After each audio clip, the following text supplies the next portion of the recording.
The hospital appointment card sat in my lap, the edges worn soft from 2 weeks of carrying it everywhere. Dr. Morrison's name printed in neat black letters.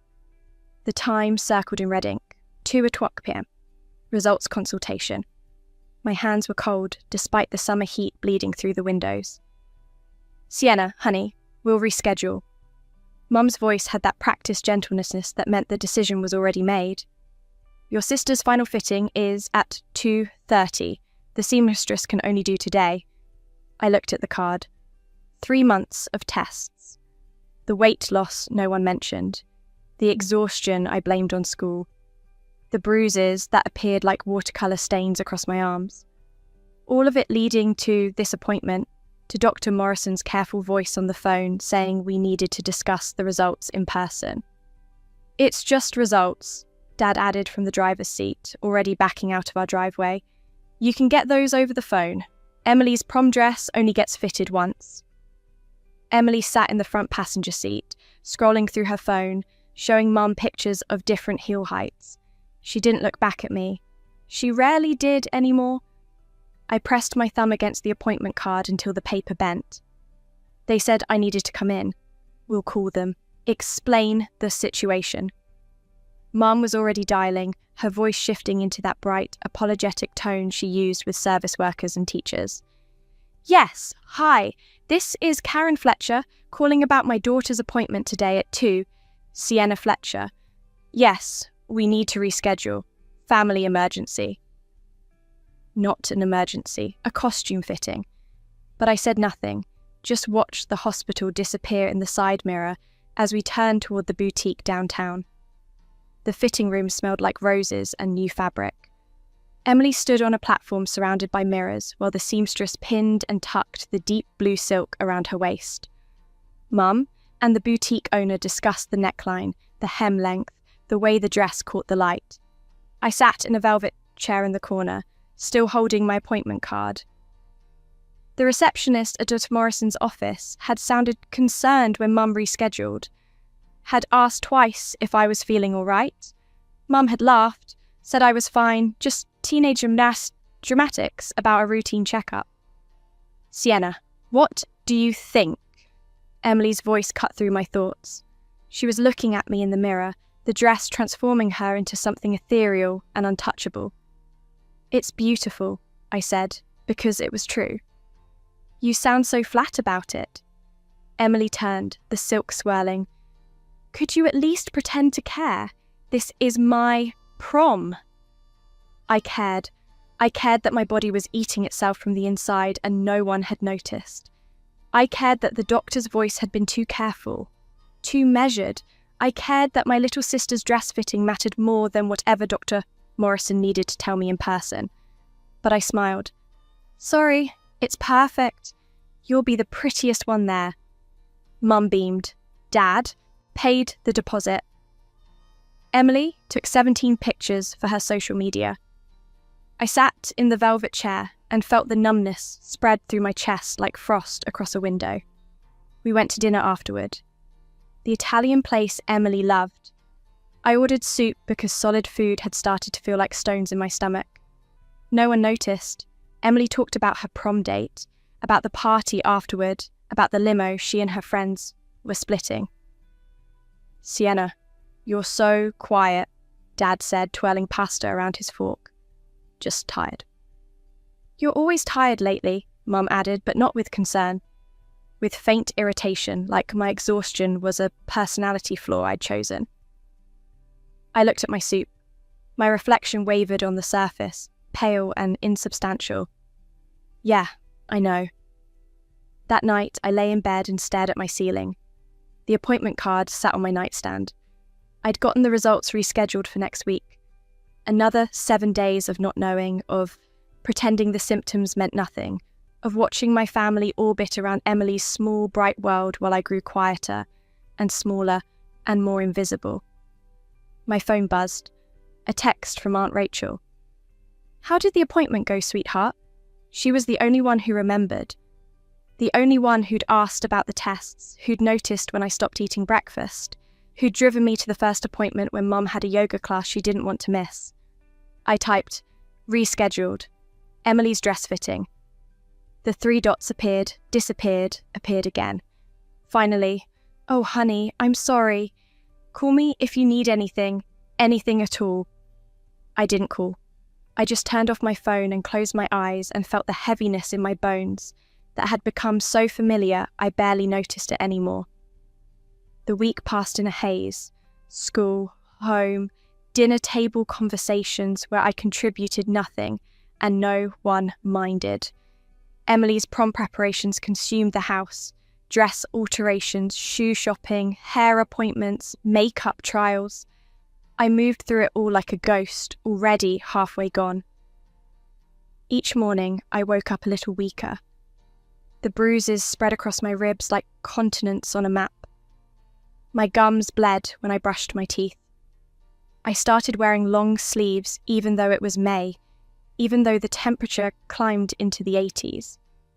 "Why are you wearing that sweater?" Mum asked one morning, frowning at my outfit. "You'll overheat." "I'm cold," I said, which was true. I was always cold now, like my body couldn't generate its own warmth anymore. "You're being dramatic," Emily said, breezing past in shorts and a tank top. "It's literally summer." I said nothing. I'd learned that silence was easier than explaining, easier than watching their faces glaze over with disinterest when I tried to tell them something was wrong.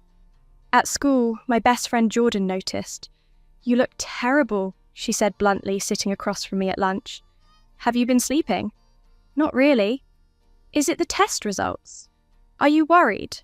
I pushed my food around my plate. They rescheduled my appointment. "What? Why?" "Emily's dress fitting." Jordan's face went carefully blank. She'd been my friend since 3rd grade. She knew my family, knew the dynamics, knew that Emily's needs always came first. "That's messed up, Sienna." "It's fine." "It's not fine. When's the new appointment?" "Tomorrow." "Want me to come with you?" I looked at her, this girl who'd stuck by me through everything, who noticed when I was disappearing. "You don't have to. I know, but I want to." The next day, Jordan skipped 6th period to drive me to the hospital. We sat in De Morrison's waiting room, not talking, just existing together in the sterile quiet. When the nurse called my name, Jordan squeezed my hand. "I'll be right here," she said. Dr. Morrison's office was small and neat, diplomas on the wall, photos of her kids on the desk. She smiled when I came in, but it didn't reach her eyes. "Sienna, thank you for coming in. I know rescheduling was difficult." I sat in the chair across from her desk. The vinyl was cold through my jeans. "What are the results?" She folded her hands on top of a manila folder. My name was written on the tab in black marker. "I'm going to be direct with you, because I think that's what you need. The tests show that you have acute myeloid leukemia. It's a type of blood cancer that affects your bone marrow and blood cells." The words landed like stones into still water, ripples spreading outward, distorting everything. "How bad?" My voice sounded distant, like it was coming from someone else. "It's advanced. The good news is that AML is treatable, especially in young patients. We caught it early enough that treatment has a good chance of putting you into remission. But we need to start immediately. Chemotherapy, possibly a bone marrow transplant, depending on how you respond." Immediately meaning this week, tomorrow, if possible. I nodded slowly. The room felt too bright, too real. "What if I don't do treatment?" Dr. Morrison's expression softened. "Then you have maybe 6 months, probably less." 6 months, half a year, 1 more summer, 1 more fall, maybe part of winter, Emily's prom, graduation, and then nothing. "Okay," I said. "Okay, you'll do treatment?" "Okay, I understand." Dr. Morrison leaned forward. "Sienna, where are your parents? Do they know you're here?" "They think I'm at school." "They need to know about this. You're a minor. You need adult support for treatment." "I have support," I said, thinking of Aunt Rachel, of Jordan in the waiting room. Just not from them. Why not? Because they don't see me, I wanted to say. Because I could disappear tomorrow, and it would take them 3 days to notice. Because Emily's prom dress is more important than my dying body. But I just shrugged. It's complicated. Dr. Morrison studied me for a long moment. I'm going to give you 24 hours to tell them. After that, I'm required to contact them myself. This is serious, Sienna. This isn't something you can handle alone. I took the folder she handed me. Treatment options, statistics, prognosis charts, the weight of my own mortality pressed into my hands. 24 hours, I agreed. Jordan drove me home in silence. When we pulled up to my house, she finally spoke. You're going to tell them, right? Yeah, I lied. That night at dinner, I watched my family, like I was seeing them through glass. Dad reading emails on his phone between bites. Mum discussing Emily's prom makeup artist. Emily showing us videos of prom dresses that other girls were wearing, comparing them unfavourably to her own. No one asked about my day. No one noticed the folder tucked under my arm when I came in. No one saw me at all. I went to my room and lay on my bed and stared at the ceiling. The treatment plan outlined in the folder was aggressive. 6 months of chemotherapy, possible radiation, hospitalization. I'd lose my hair, I'd be sick constantly. I'd miss the rest of senior year, and I'd have to do it all while living in this house with these people who couldn't even remember a doctor's appointment. My phone rang. Aunt Rachel. Hey, sweetheart, just checking in. How did the appointment finally go? I closed my eyes. Not great. What did they say? And somehow, with her, the words came easier. I have leukemia. They want to start treatment right away. The silence on the other end lasted 3 heartbeats. Then, I'm coming over. You don't have to. I'm already in my car. Be there in 15 minutes. She was there in 12. We sat in her car in my driveway, and I told her everything. The diagnosis, the treatment plan, the 6 months I had without it. Have you told your parents? She asked, her voice tight. Not yet. Sienna, they rescheduled my appointment for Emily's dress fitting, Aunt Rachel. They literally chose a costume fitting over my medical results. How am I supposed to tell them I'm dying? You're not dying, you're getting treatment. You're going to fight this. Am I? She grabbed my hands. Yes, you are, because you're stronger than you think, and because I'm going to be with you every step of the way. But baby, you have to tell them. Tonight. I told them after dinner. The 4 of us in the living room, Emily on her phone, Dad reading, Mum flipping through a magazine. I need to tell you something, I said. No one looked up. I got my test results back. From Dr. Morrison. Mum glanced at me briefly. Oh, that's nice, honey. Everything normal? No, I have cancer. The magazine slipped from Mum's hands. Dad's head jerked up. Emily's phone screen went dark. What? Mum whispered. Acute myeloid leukemia. They want to start treatment this week. The silence was complete. Then everyone was talking at once, their voices overlapping, questions piling on questions. How long had I known? Why didn't I tell them? Was I sure? What did the doctor say? How bad was it? I answered mechanically, my voice flat. Yes, I was sure. Today was when I found out. It's advanced, but treatable. Chemotherapy starting Friday. Friday? Mum's voice cracked. But that's Emily's prom night. The words hung in the air like smoke. Emily's face went white. Mum, I just mean, we have so much planned, and if Sienna's starting treatment... Mum looked between us, flustered. Can't they do it next week? I stood up, walked to my room, closed the door. Behind me, I heard Dad's voice, angry and low. Heard Mom crying. Heard Emily saying something I couldn't make out. I lay on my bed and felt nothing, just the cold spreading through my chest, turning everything to ice. The night of my first chemotherapy session, I woke at 3 a.m. with pain so sharp it carved me hollow. I tried to call out, but my voice was gone, dissolved in the darkness. My phone was on the nightstand. My hand wouldn't reach it. The ceiling blurred. My heart stuttered, paused, restarted, stopped. In the hallway, I could hear music from Emily's room. She was still awake, probably editing prom photos. The darkness came softly, like a blanket being pulled over my head. I thought about Dr. Morrison's folder. I thought about the treatment I'd never start. I thought about Emily in her blue dress, spinning and spinning. And then I thought nothing at all. The darkness held me, soft and complete and painless.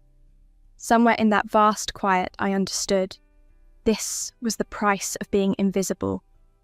This was what happened when you disappeared so slowly that no one noticed until you were already gone. I floated in the nothing, and I let go.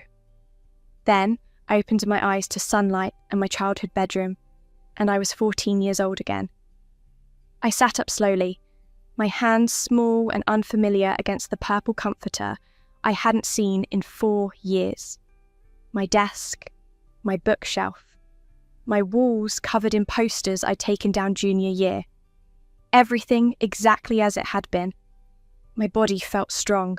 No aching bones, no bruises, no exhaustion pressing down on my chest like a stone. I knew immediately and completely what had happened. Not how, not why, but what. I died at 18, and I'd woken up at 14. 4 years. 4 years to do it differently. 4 years to save myself. The door burst open. Emily, 12 years old, her hair in braids, bounced into my room. "Mom says you need to get up or we'll be late for my soccer game." I stared at her. Young, healthy, loud. My sister before prom dresses and priorities that left me dying alone in the dark. "Sienna, are you okay? You look weird." I touched my face, my arms, my stomach. No bruises, no pain, just the solid whole feeling of a body that worked. "I'm fine," I said, and my voice was steady and clear. The next 4 years were a careful choreography of change, small adjustments, quiet divergences.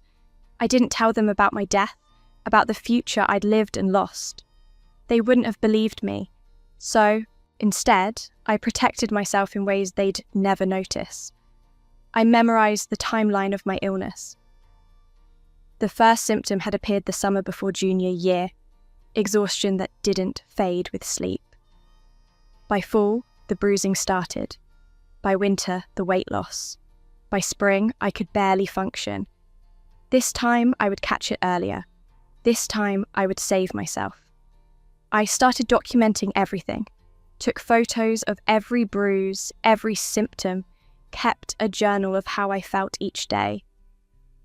When the exhaustion started at 16, I didn't brush it off. I made an appointment with Dr. Morrison myself.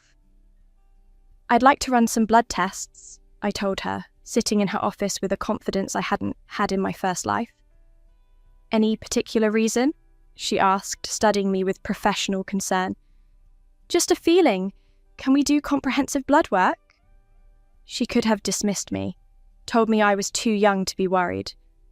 But something in my eyes must have convinced her, because she nodded and wrote the order. The tests came back concerning. Not critical yet, but concerning. Abnormal white blood cell counts. Dr. Morrison ordered more tests. "Have you told your parents about this?" she asked. "No, and I'm not going to. Not yet. Sienna, please, I need to handle this my way." I didn't wait for the symptoms to become undeniable. I started treatment early, while the cancer was still in its beginning stages. Aunt Rachel took me to every appointment, held my hand through every infusion. never asked why I was keeping it secret. At home, I became an expert at hiding. I wore wigs when my hair thinned, long sleeves for the port, makeup to hide the pallor. I scheduled treatments for weekdays, told my parents I joined an after-school program. They never questioned it, never noticed. The treatment was brutal, but effective. By the time I was 17, I was in complete remission. Dr. Morrison called it a miracle, catching it so early, treating it so aggressively. I called it survival. Emily started planning for prom in the spring of her sophomore year, the same timeline as before, the same blue dress, the same boutique, the same fitting appointment scheduled for 2:00 p.m. on the same Tuesday in May. "Sienna, we need you to come to Emily's dress fitting," Mum said at breakfast. I was healthy now, strong. My hair had grown back thicker than before. I looked at her across the table and felt nothing but calm certainty. "I can't. I have an appointment." Mum blinked. "What kind of appointment?" "A personal one." "Sienna, your sister's prom dress fitting is important." I met her eyes. "So is my appointment. What's more important than supporting your sister?" "My health," I said simply. Dad lowered his newspaper. Emily stopped scrolling. "Are you sick?" Mum asked finally a hint of concern in her voice. "Not anymore," I said, "but I have a follow-up appointment I can't miss." "Follow-up for what?" I stood, rinsed my plate and walked out of the kitchen without answering. The day of Emily's fitting, I went to the park, sat on a bench in the sunlight. My phone buzzed repeatedly, Mum calling, Dad calling, Emily texting, "Where are you? We're waiting for you." I turned it off. When I came home that evening, they were waiting in the living room. The three of them sitting in silence, the blue dress in its garment bag hanging behind the couch. "Sienna, sit down," Dad said. I sat. "You embarrassed your sister today," Mom began, her voice tight. This was important to her. Emily's eyes were red. "I wanted you there." "I had my own priorities," I said calmly. "What priorities?" Dad demanded. "What appointment was so important?" I looked at them, really looked. Mum with her perfect makeup and designer purse. Dad with his oblivious frown.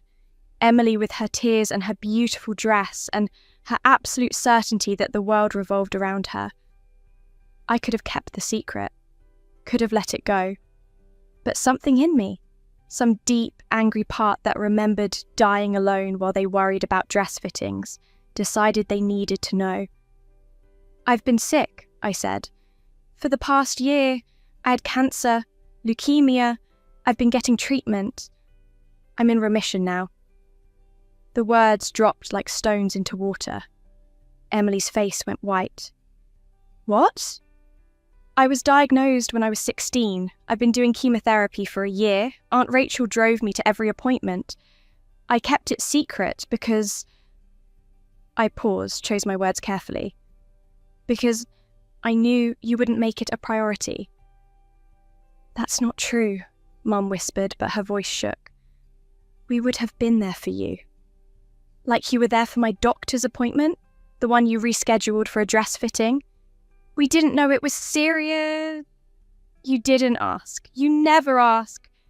The silence was heavy and complete. "I don't understand," Emily said, tears streaming down her face. "Why didn't you tell us? We could have helped." "Could you?" I met her eyes. "Or would my treatment have been rescheduled around your prom preparations? Would my chemotherapy have been less important than your dress fittings and hair appointments and photo shoots?" "Sienna, that's not fair," Dad said. "Isn't it? Tell me honestly, if I told you a year ago that I needed weekly hospital visits, would they have taken precedence over Emily's activities? Her soccer games, her recitals, her prom planning?" No one answered. "That's what I thought," I said quietly. I went upstairs to my room and closed the door. Behind me, I heard Mum crying, Dad's low, angry voice, Emily's sobs. But I felt nothing. Just the cool, clear certainty that I'd done the right thing. The next morning, everything shifted. Mum knocked on my door with breakfast and tears, asking how I was feeling. Could she come to my next appointment? Why didn't I tell her? She was so sorry. Dad wanted to talk to Dr. Morrison, wanted to understand the treatment plan, wanted to know every detail I'd hidden. Emily sat on my bed and cried, saying she was sorry, she didn't know, she loved me, she would have done everything differently. But you didn't, I said gently. You didn't do it differently because you never had to. I wasn't a priority. You are, now, Emily insisted. I promise. You're my sister, you're important. I looked at her, this girl who'd grown up believing the world orbited around her because our parents had made it so. I know I'm important. I learned that when I saved my own life. I don't need you to tell me. Over the following weeks, they tried. Family dinners where they asked about my day, offers to accompany me to follow-up appointments, Mum cancelling her plans to stay home with me, Emily sharing cancer awareness posts on social media, as if that absolved her. I accepted it all with polite distance, let them rebuild their version of our family around the truth they'd finally been forced to see. But I remembered. I would always remember dying at 18 while they worried about a blue dress. Prom night arrived. Emily looked beautiful, exactly as I'd remembered. The same dress, the same makeup, the same nervous excitement. How do I look? She asked, spinning in front of the hall mirror. Perfect, I said, and meant it. She hugged me carefully, like I was fragile. I love you. Thank you for being here. Have a good time. I watched them leave.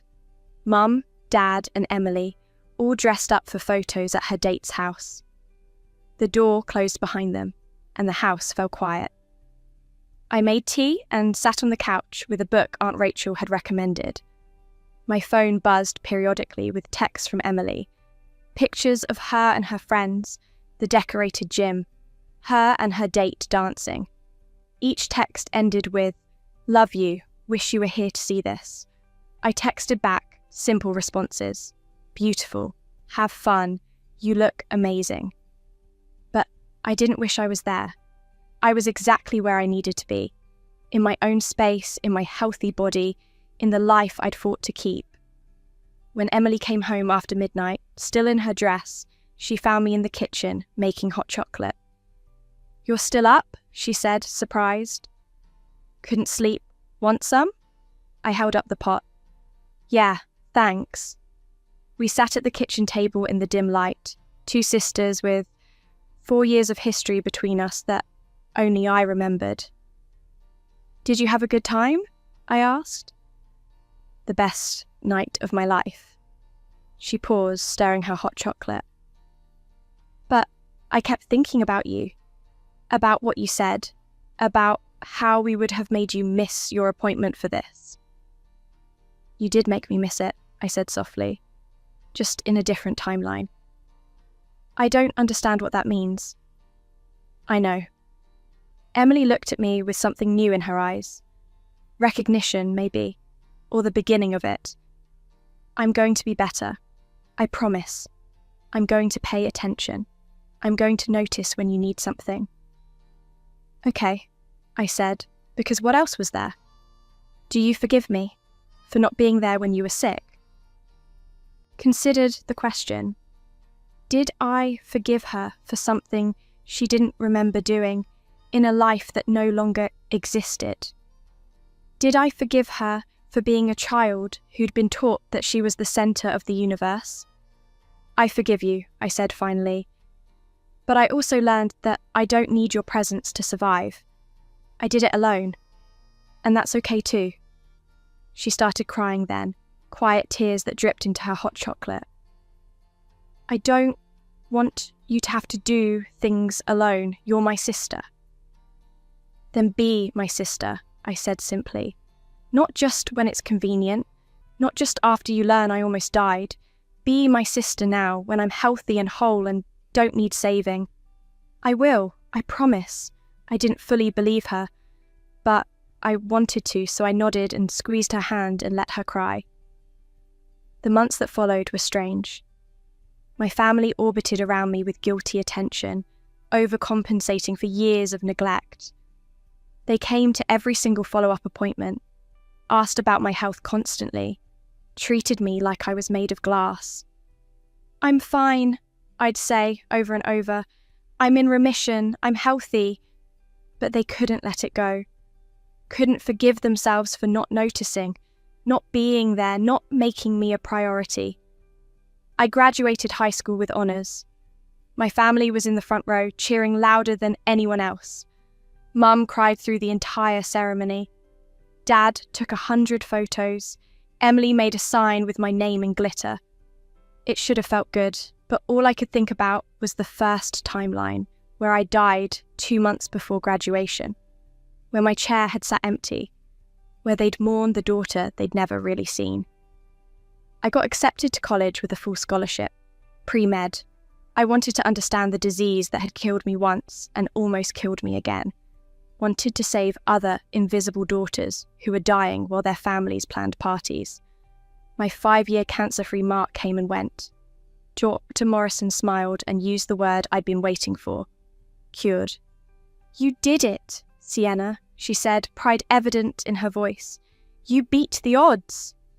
We did it, I corrected, thinking of Aunt Rachel, of Jordan, of everyone who'd actually been there, on what would have been the anniversary of my death. June 3rd, the night I died alone while Emily edited prom photos, I went to the park alone. Sat on the same bench where I'd spent the day of her dress fitting. Felt the sun on my face and the strength in my body and the complete, perfect wholeness of being alive. My phone rang. Mum. Hi, sweetheart. Just calling to check in. How are you feeling? She called every day now, had for 2 years, making up for lost time, as if enough daily phone calls could erase the years of not noticing. I'm good, Mum. Really good. Okay. I love you. Call if you need anything at all. I will. I hung up and looked at the sky, cloudless and blue. In my first life, I'd waited for them to save me. Had died waiting, believing that if I just held on a little longer, they'd finally see me. In this life, I'd saved myself. Had learned that sometimes the people who should protect you won't, that family can fail you and still love you, that you can survive despite them, not because of them.